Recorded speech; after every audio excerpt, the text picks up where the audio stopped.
Pemirsa, pejabat sejatinya adalah pelayan dan bukan tuan atas rakyat. Oleh karena itu mereka punya kewajiban untuk menjunjung tinggi etika, menjauhi sikap arogan dan bersikap peka dalam mengemban amanah. Setiap ucapan dan perbuatan mesti dijaga agar tidak melukai hati rakyat. Dan inilah editorial Media Indonesia Rabu 10 September 2025 dengan tema Berhenti Suka-Suka Bicara. Bersama saya Glorinata, Anda juga bisa berpartisipasi dan berinteraksi langsung melalui telepon interaktif di nomor 021 583 9900. Dan pagi hari ini telah hadir bersama saya anggota Dewan Redaksi Media Group, Indra Maulana. Selamat pagi Mas Indra. Selamat pagi. Ya, Mas Indra, hari ini tema editorialnya adalah Berhenti Suka-Suka Bicara. Tuh. Bagaimana editorial Media Indonesia melihat pejabat publik di negeri ini saat ini seperti apa? Ya, yang kita sorot dengan judul yang nanti juga akan bisa dilihat oleh pemirsa ya, Berhenti Suka-Suka Bicara. Ini lagi-lagi forum editorial mengingatkan kepada para pejabat publik, seharusnya pelajaran kemarin, demo besar di akhir Agustus, lalu kemudian ada momentum perombakan kabinet oleh Presiden Prabowo.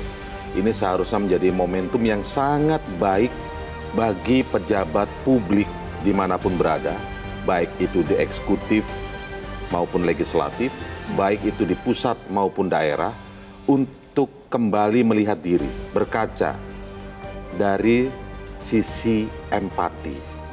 Karena sorotan Media Indonesia hari ini kita lebih pada menyoroti bagaimana mulai ada degradasi empati dari para pejabat publik kita. Kita ingat betul kemarahan publik akibat ucapan-ucapan atau pernyataan yang terkesan merendahkan masyarakat.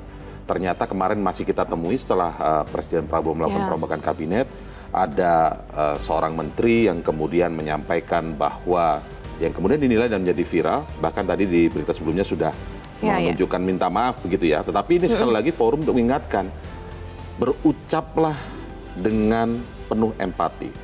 Bukan nunggu viral, bukan nunggu karena ada kamera, tapi empati itu memang harus dimiliki oleh para pejabat publik. Karena begini, Glory, konsep negara modern seperti yang juga diterapkan di Indonesia, negara demokrasi begitu ya, bahwa pemimpin-pemimpin atau pejabat publik itu jangan terjebak dengan istilah elit. Kalau dia elit bisa suka-sukanya. Kalau waktu itu misalnya kita masih zaman kerajaan bisa suka-sukanya kepada rakyatnya. Ini terbalik, konsep negara modern. Rakyat adalah pemegang kedaulatan dan kekuasaan tertinggi. Anda hanya dititipi jabatan, karena itu Anda dibayar melalui pajak kita, maka memimpinlah dengan empati. Nggak perlu sibuk-sibuk meluruskan pembenaran apapun itu lagi kalau sudah ada empatinya. Terlepas salah benar apa misalnya yang disampaikan. Itu kita tidak mengacu pada satu atau dua pejabat saja ya. Kadang-kadang kalau kita telah mungkin yang masukan benar, tetapi penyampaiannya itu yang memicu kemarahan publik. Kita tentu tidak ingin apa yang terjadi pada akhir Agustus lalu itu terulang gara-gara memang nir empati dari para pejabat publik kita. Itu catatan yang paling penting dari editorial kita pagi ini. Karena itu sudah bisa menjadi contoh sejauh ini. Demo yang kemarin berakhir ricu itu selama kurang lebih seminggu itu sudah bisa menjadi contoh. Dan sudah itukah apakah itu sudah cukup begitu untuk membuat para pejabat publik ini menyadari? Artinya kan begini, sebenarnya yang paling penting dan perlu menjadi catatan dan sering kali ini disampaikan, bahkan mungkin ucapan atau istilah yang sudah ada gium yang sudah agak lama dan sangat terkenal tentu saja. Menjadi pemimpin itu jangan hanya merasa bisa. Saya bisa A, saya bisa B, saya bisa 3 bulan, ekonomi akan cerah, saya akan bisa ini. Publik kasih kesempatan kok, waktu Anda baru menjabat, kita ngasih kesempatan gitu. Tapi kemudian, pejabat publiknya harus juga bisa merasa. Jadi jangan hanya merasa bisa, tapi bisa merasa. Kalau saya mengucapkan ini menyakiti hati rakyat nggak? Saya mengucapkan kalau sudah ekonomi sudah 5% baik atau 6%, 7%, maka nggak ada yang lapar, nggak ada yang demo. Itu kan kata-kata yang menyakiti dan tentu saja artinya salah. Demonstrasi dalam negara demokrasi itu adalah hal yang wajar. Itu tapi suara itu rakyat, suara publik, bukan karena hanya lapar. Kalau melihat ketidakadilan, kita akan berdemonstrasi. Bukan hanya karena lapar terus demonstrasi, itu ada kesan merendahkan. Nah, bisa merasa dari pejabat publik, istilah bisa merasa ini yang diperlukan. Jangan hanya merasa bisa A, bisa B, bisa B. Itu kan akhirnya orang publik melihat apakah ini ada gejala narsistik? Kan begitu pertanyaannya. Apakah itu untuk membangun optimisme kepada rakyat? Apakah ini ada salah gaya kepemimpinan atau salah ucap saja atau seperti apa? Baik, kalau salah ucap tentu saja publik bisa memahami. Tapi kalau terus berulang, ya kan, terus berulang, publik kan nggak hanya melihat 1-2 pejabat. Ketika ini menjadi tren para pejabat kita, baik itu wakil rakyatnya di legislatif ataupun para pemimpinnya di eksekutif, di daerah pun kita lihat dicontohkan di Pati dan Bone kalau tidak salah kan, itu akhirnya kan merasa publik kemarahannya muncul, mencuat sehingga walaupun misalnya demo kemarin diduga ada provokatornya, provokasi tidak akan pernah bisa sukses kalau memang masalah fundamentalnya tidak ada. Ya masalah fundamentalnya apa tadi? Nir empati pejabat publik itu yang lama-kelamaan ngomongnya makin menyakiti kami ya rakyat ya. Itu yang salah satu bahan bakar yang kemudian ketika ada provokasi sedikit saja maka akan meledak. Berarti itu empati ini yang harus dibangun oleh pejabat publik. Betul. Dan Mas Indra ditahan dulu, pemirsa mari kita simak inilah paket berita editorial Media Indonesia hari ini.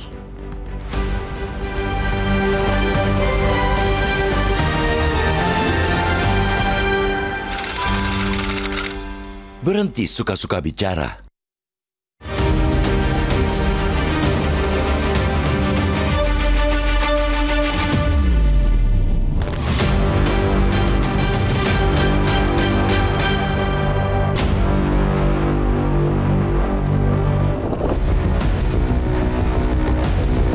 Pejabat sejatinya pelayan dan bukan tuan atas rakyat.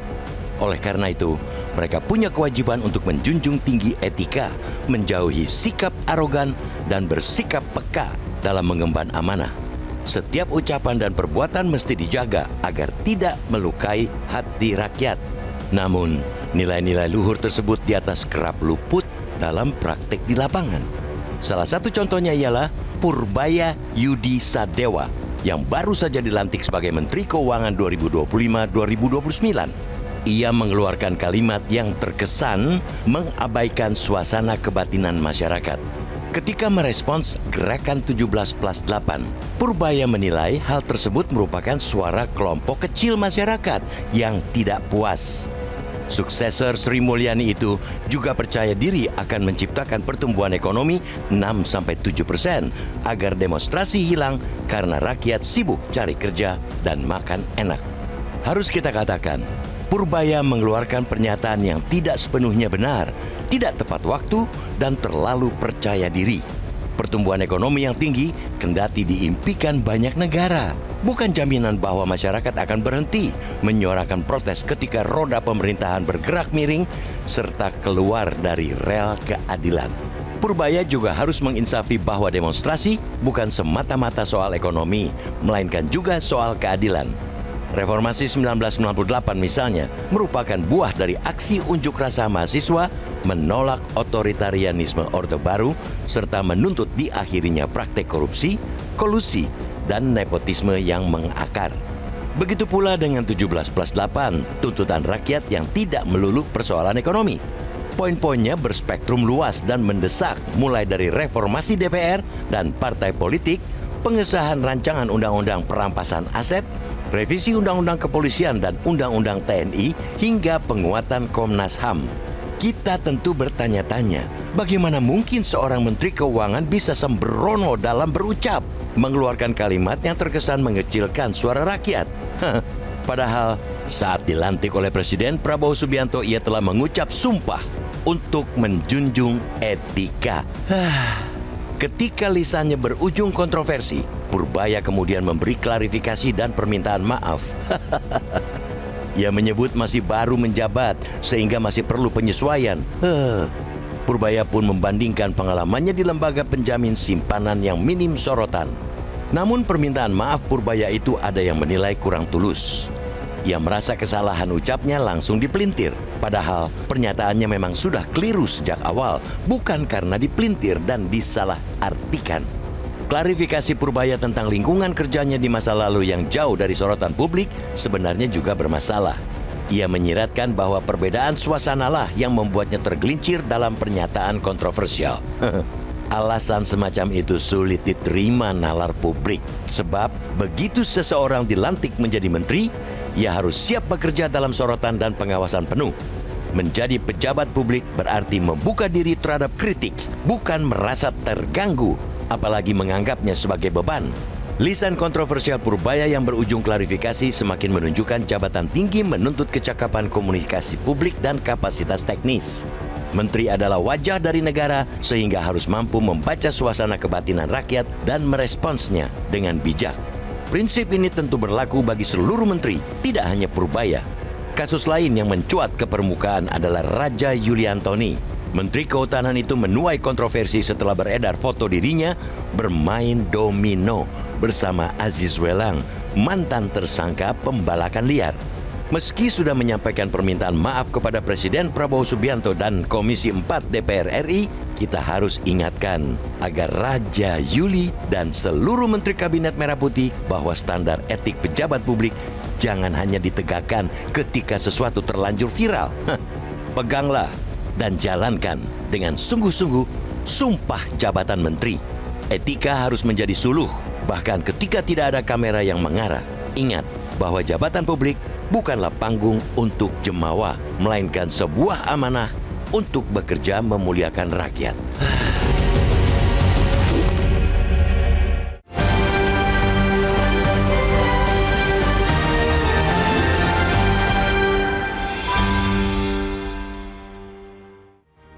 Pemirsa, kami akan segera kembali usai jeda berikut ini. Tetaplah bersama kami.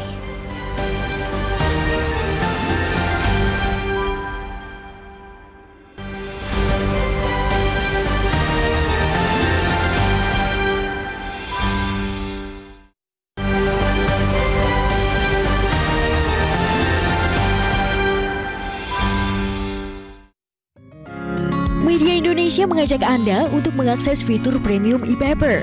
Dengan sajian konten berbasis intelektual dan meneguhkan kebangsaan, Media Indonesia tampil dengan lebih dinamis melalui e-paper Media Indonesia yang dapat Anda akses kapan saja, di mana saja.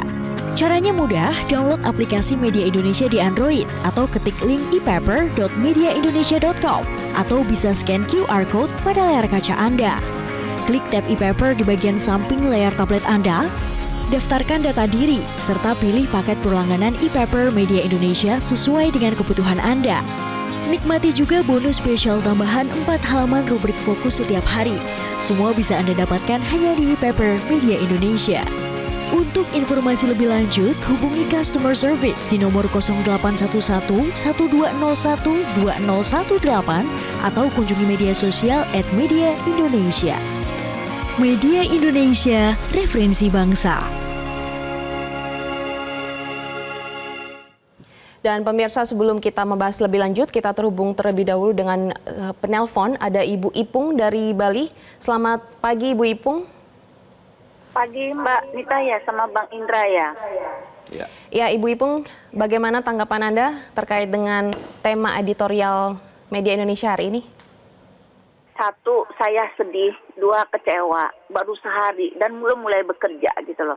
Ternyata Pak Purbaya tidak jauh bedanya dengan pejabat-pejabat publik yang lainnya. Selalu menganggap rakyat itu orang nggak punya arti. Selalu dianggap masyarakat tuh orang nggak perlu didengar gitu loh. Selalu pejabat tuh komunikasi publiknya tuh buruk gitu loh, Mbak. Selalu menganggap bahwa dia tuh bukanlah pelayan publik. Mereka bukanlah orang yang dikasih amanat, mereka adalah raja, mereka yang harus mengatur rakyatnya. Mereka berhak mengambil upeti dari rakyat. Tadi Ratu, kalau kita mau katakan jarak kita sama pejabat ya Mbak, kayak bumi dan langit gitu loh. Kita ini nggak perlu didengar, artinya begini.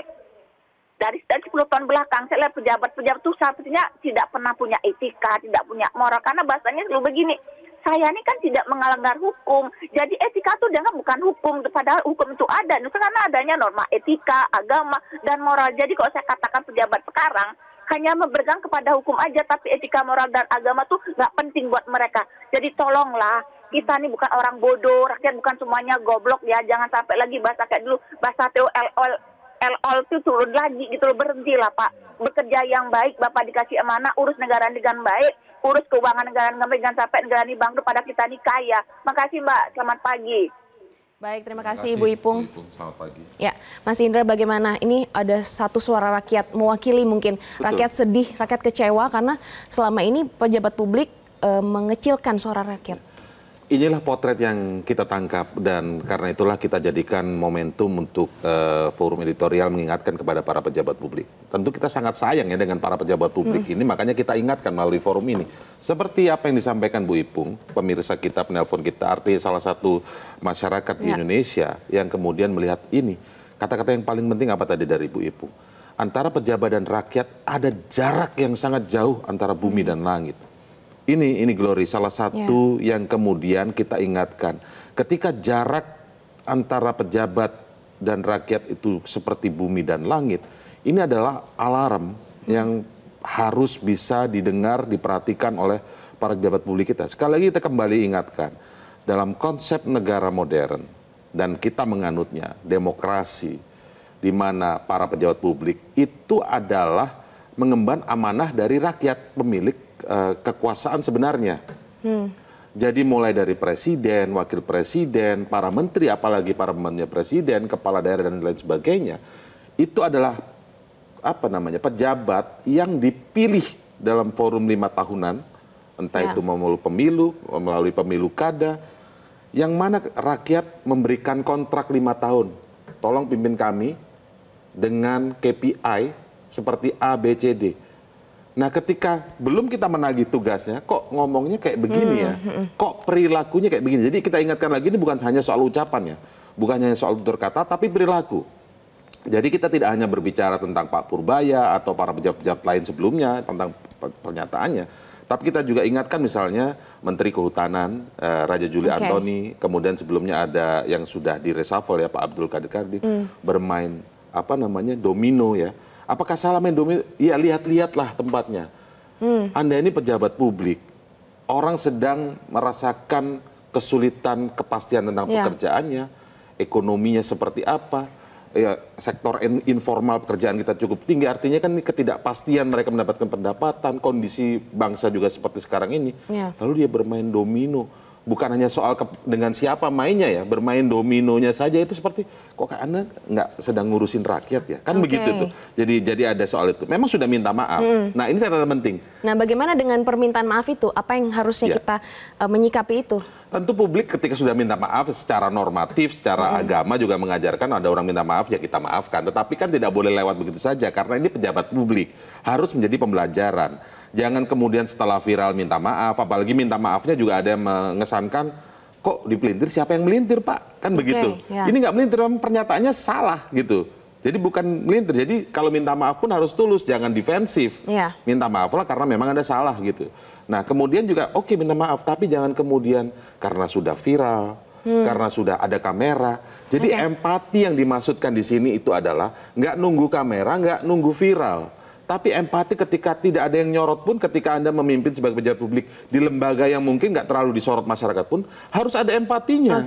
Bukan karena di lembaga yang banyak disorot publik lalu Anda empati, di sebelumnya yang sepi sorotan, Anda nggak empati, itu salah juga. Bukan itu yang kita ingatkan. Empati dimanapun berada ketika Anda dipilih oleh publik atau menjabat menjadi pejabat publik, dibayar oleh negara, maka memimpinlah dengan empati. Oke, baik. Kita akan lanjutkan usai jeda berikut ini. Tetaplah bersama kami.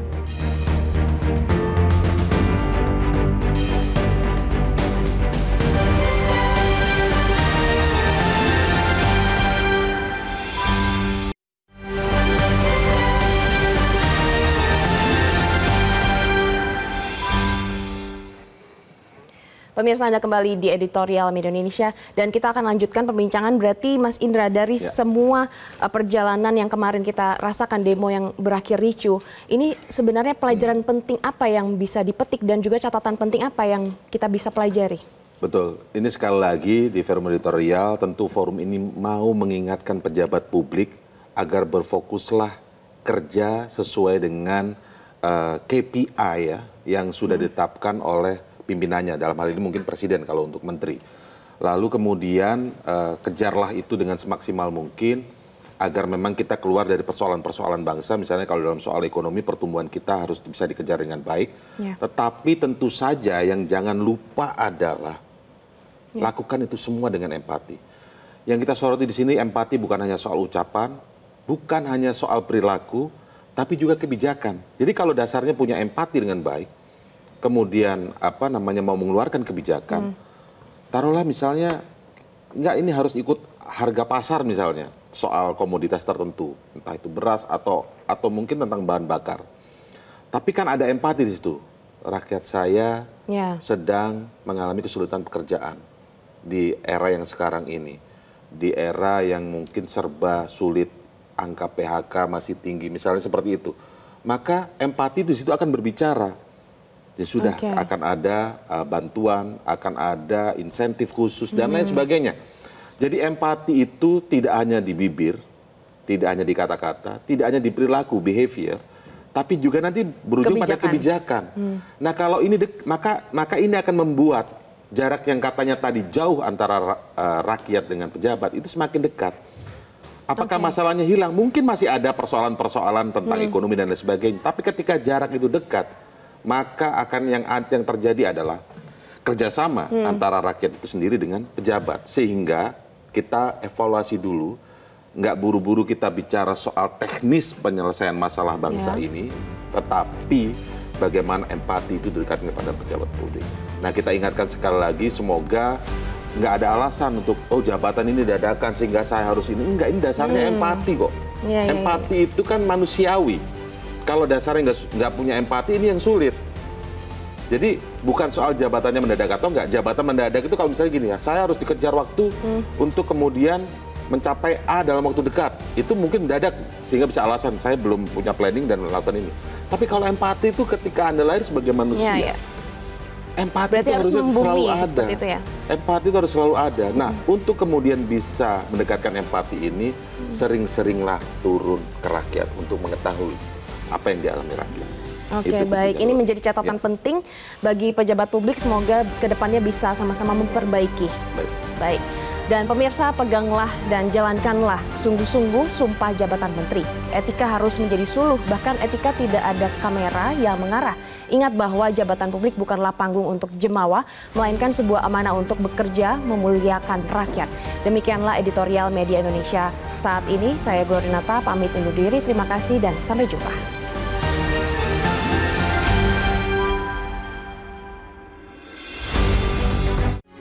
Metro TV. Jelajahi cara baru mendapatkan informasi. Download Metro TV Extend sekarang.